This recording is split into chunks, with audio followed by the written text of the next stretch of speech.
যায়নি তাই আজকে গীতা পাঠাভ্যাসের 25তম ক্লাসে তৃতীয় অধ্যায় কর্মযোগের শ্লোক 17 থেকে 25 নম্বর এই 9টি শ্লোক আমরা অনুধাবন করার চেষ্টা করব। আর তো আজকের প্রথম শ্লোকটি হলো 17 নং শ্লোক দিয়ে শুরু হচ্ছে। यस्तात्मरतिरेव स्यादात्मात्मतृप्तश्च मानवः आत्मन्येव च सन्तुष्टस्तस्य कार्यं न विद्यते।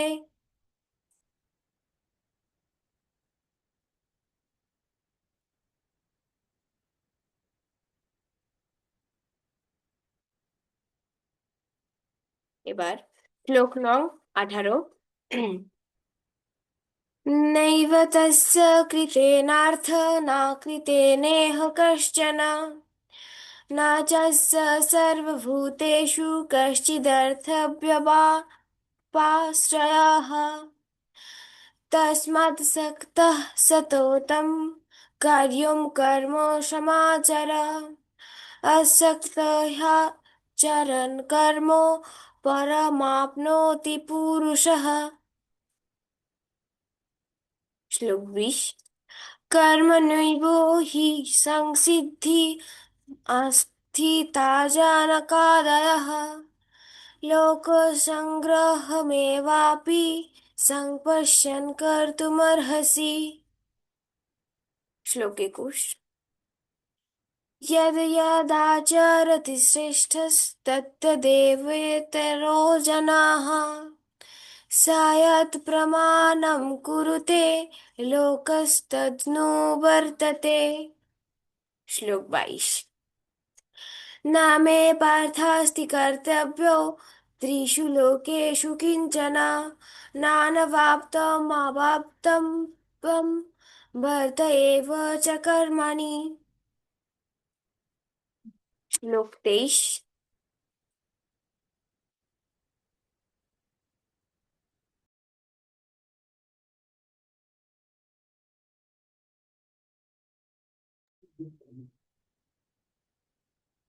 श्लोक 23। यदि ह्यहं न वर्तेयं जातु कर्मण्यतन्द्रितः मामवार्त्मानुवर्तन्ते मनुष्याः पार्थ सर्वशः।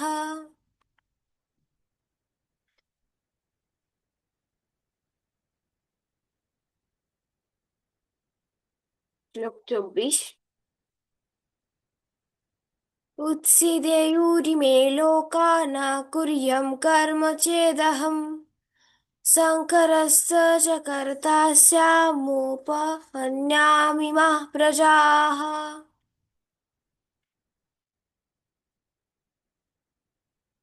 এবার শ্লোক 25।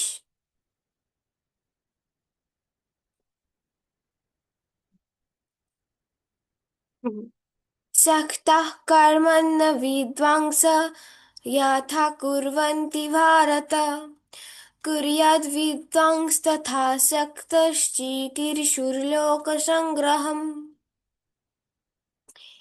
এবার আমরা প্রতিটি শ্লোক ভেঙে ভেঙে উচ্চারণ করে পড়ব।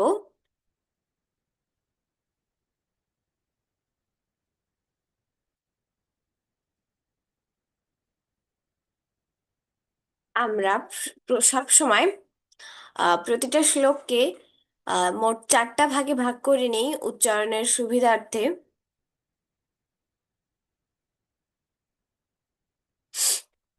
এখানেও আমরা এই 17 নম্বর শ্লোকটিকে আমরা 4 ভাগে ভাগ করে নিয়েছি পড়ার সুবিধার্থে। প্রথম শব্দটা আছে কি ইয়াস্ত্বাত্ম। এখানে শব্দটাতে অনেকগুলো যুক্ত বর্ণ আছে, তাই এটাকে একটু ভালোভাবে বুঝতে হবে। এখানে প্রথমে কি আছে অন্তস্থ জ, এটার উচ্চারণ অন্তস্থ য় বা ইংরেজি বর্ণ ওয়াই এর মতো হবে।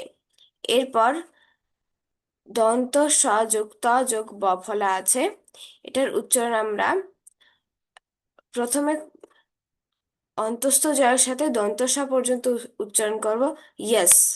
এরপর ত বফলা আকার, ত্বা। যখন কোনো বর্ণের সাথে কিংবা কোনো যুক্ত বর্ণের সাথে ব ফলা যুক্ত থাকছে, তখন সেটার উচ্চারণে একটা ডব্লিউ আসে। যেমন এখানে আমরা তয়ের তয়ের সাথে আকারের উচ্চারণটা সরা করি, সরাসরি তা না করে আমরা ত্বা উচ্চারণটা করছি। তা এরপর আছে তযোগ মফলা। তযোগের মফ তযোগ মফলা আমরা তয়ের উচ্চারণও করব, ময়ের উচ্চারণও করব। সাধারণ বাংলায় আমরা ময়ের উচ্চারণটা করি না, তবে যখন আমরা সংস্কৃত শ্লোক পড়ছি তখন ময়ের উচ্চারণটা করব। এজন্যই এখানে এই প্রথম শব্দটির উচ্চারণ হবে यस्तात्मरतिरेव। यस्त्वात्मरतिरेव। এখানে যেহেতু প্রথম ভাগটা আমরা এক টানে পড়বো, সেটা আমরা এই যে দন্তস্ব জফলা আকার, এরপর দ পর্যন্ত আমরা উচ্চারণ করব। উচ্চারণটা এমন হবে যে यस्तात्मरतिरेव स्याद्। এরপর আকার সহ পরেরটুকু উচ্চারণ করব, यात्मतृप्तश्च मानवः। এরপর আত্মন্যেব চ সন্তুষ্টস্য। এখানেও একটা তযোগ মফলার উদাহরণ আছে, তাই আমরা এখানেও পূর্বের মতোই উচ্চারণ করব। এরপর এই যে সন্তুষ্টস্য, এটার উচ্চারণ এমন হবে যে মূর্ধন্য ষ যোগ ট যেটা আছে, এটার সাথে আমরা দন্ত স যোগ ত এর দন্ত স পর্যন্ত উচ্চারণ করব। ত এবং এর পরেরটুকু আমরা পরে উচ্চারণ করছি, যেমন সন্তুষ্টস্য। হুম। আত্ম আত্মন্যেব চ সন্তুষ্টস্য কার্যম ন বিদ্যতে। আশা করি 17 নম্বর শ্লোকে আর কারো কোনো সমস্যা নেই। এবার আমরা যাচ্ছি শ্লোক নং 18-তে।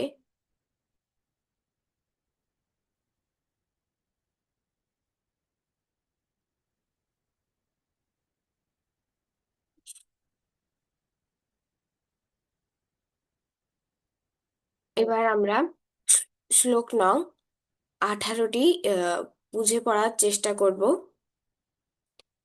সব শ্লোকগুলোর উচ্চারণই কিন্তু একই নিয়মে হয়। এখানেও কোনো ব্যতিক্রম থাকছে না। তবে এখানে আমরা যেটা নতুন পাচ্ছি সেটা হচ্ছে বিসর্গের উচ্চারণ। বিসর্গের উচ্চারণটা কিন্তু যখন শব্দের শেষে আসছে তখন হয়ের মতো হবে, কিন্তু যখন কোনো শব্দের মাঝখানে থাকছে তখন সেটার উচ্চারণ সাইলেন্ট থাকবে। যখন শব্দের মাঝখানে বিসর্গ থাকবে তখন সেটা সাইলেন্ট হবে। তো শ্লোকটা এমন হবে, আমি ধীরে পড়ছি। নৈব তস্য কৃতেনার্থ না কৃতেনেহ কশ্চন।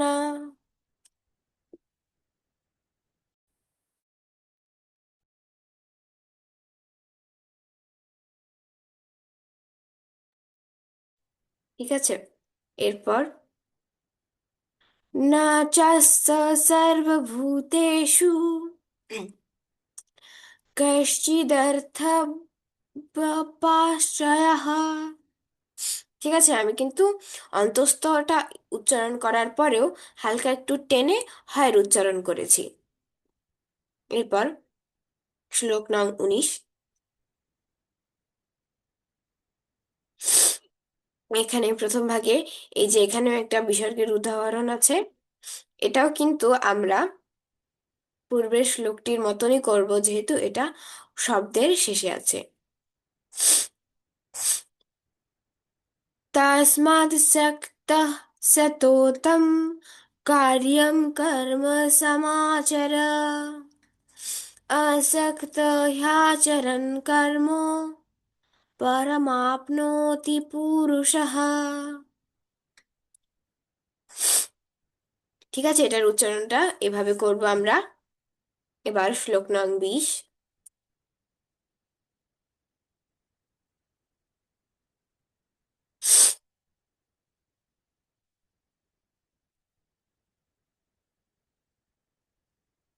শ্লোক নং 20টাতে আমরা দেখতে প্রথম ভাগটা একটু ভালো করে বুঝবো। প্রথমে আমরা এই যে ময় আকার আছে, এখানে পর্যন্ত উচ্চারণ করব প্রথম ভাগে।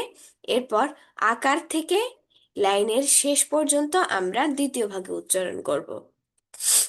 তো এখানে কি কি বলা আছে যে কর্মণৈব হি সংসিদ্ধিম, খেয়াল করে শুনবো উচ্চারণটা, অস্থিতার্জনকাদয়ঃ, বিসর্গের উচ্চারণের দিকে খেয়াল রাখতে হবে।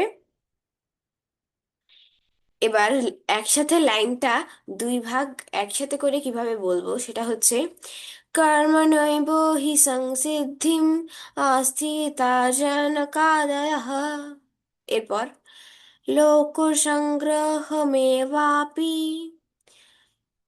এখানে যে অনুস্বরের উদাহরণগুলো আছে সেগুলো কিন্তু অনুস্বরের প্রকৃত যে উচ্চারণ সেটার মতনই হবে।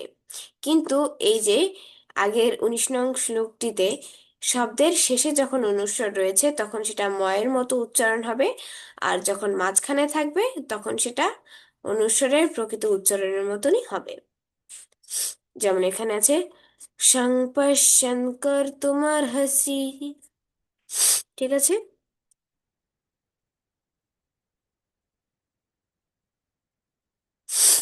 এবার 21 নং শ্লোক।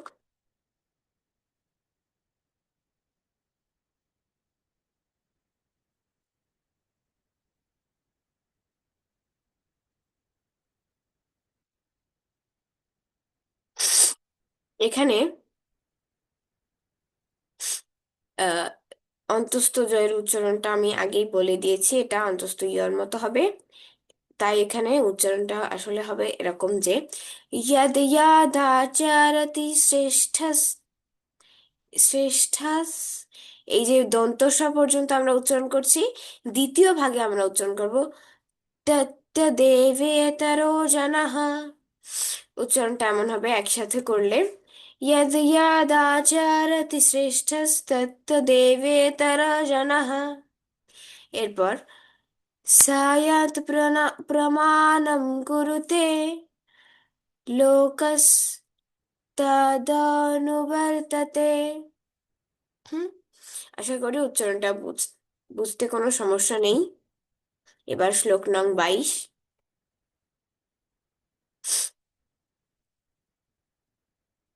শ্লোক নং 22-এ কি কি বলা আছে? न मे पार्थास्ति कर्तव्यम् ত্রিষু লোকেষু কিঞ্চন। এখানেও একটা অনুসারে উদাহরণ আছে, কিন্তু এটা কিন্তু শব্দের শেষে, তাই এটার উচ্চারণ হবে ময়ের মতো। এবং দ্বিতীয় লাইনেও যে অনুস্বরটা আছে শব্দের শেষে থাকায় এটার উচ্চারণও হবে ময়ের মতো। নানবাপ্তম ব্যাপ্তব্যম। হ্যাঁ,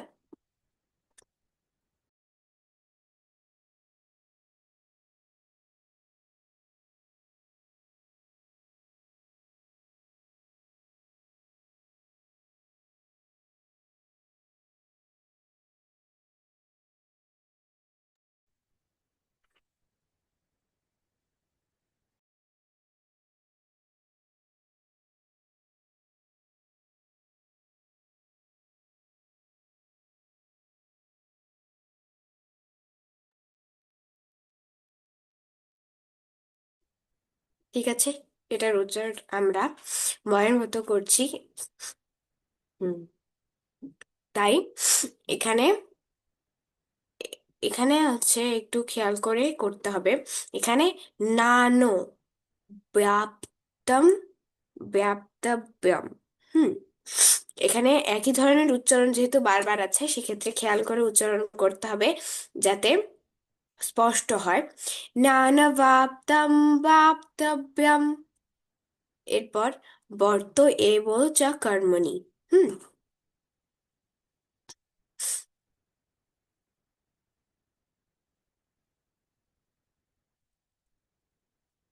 শ্লোক নং 23।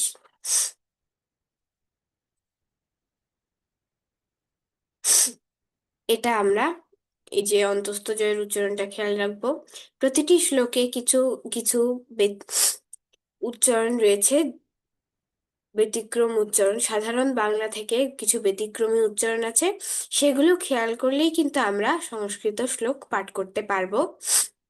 কেননা এগুলো কিন্তু বাংলায় লেখা আছে, শুধু কিছুটা উচ্চারণের ভিন্নতার কারণে এগুলো আমাদের পড়তে অসুবিধা হয়।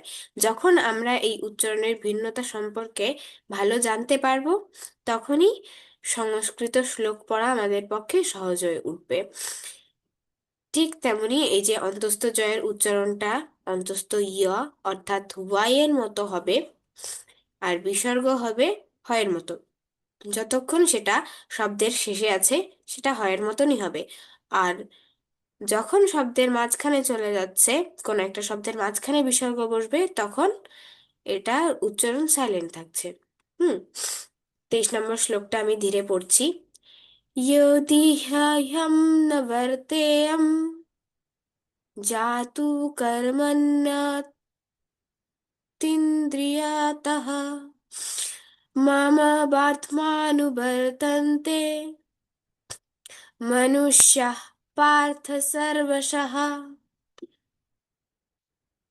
এই বিসর্গের উচ্চারণগুলো আমরা একটু খেয়াল করে করব। এরপর 24 নম্বর শ্লোক।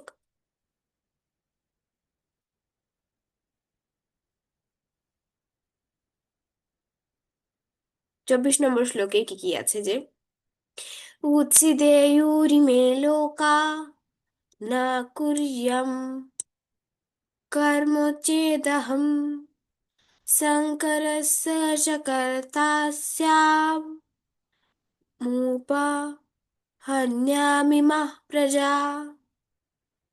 এখানে আমরা এই যে ম যোগ রস্যকার আছে যেটা, সেটা এই ম পর্যন্ত আমরা এই দ্বিতীয় লাইনের প্রথম ভাগটুকু উচ্চারণ করব, এরপর রস্যকার থেকে বাকিটুকু।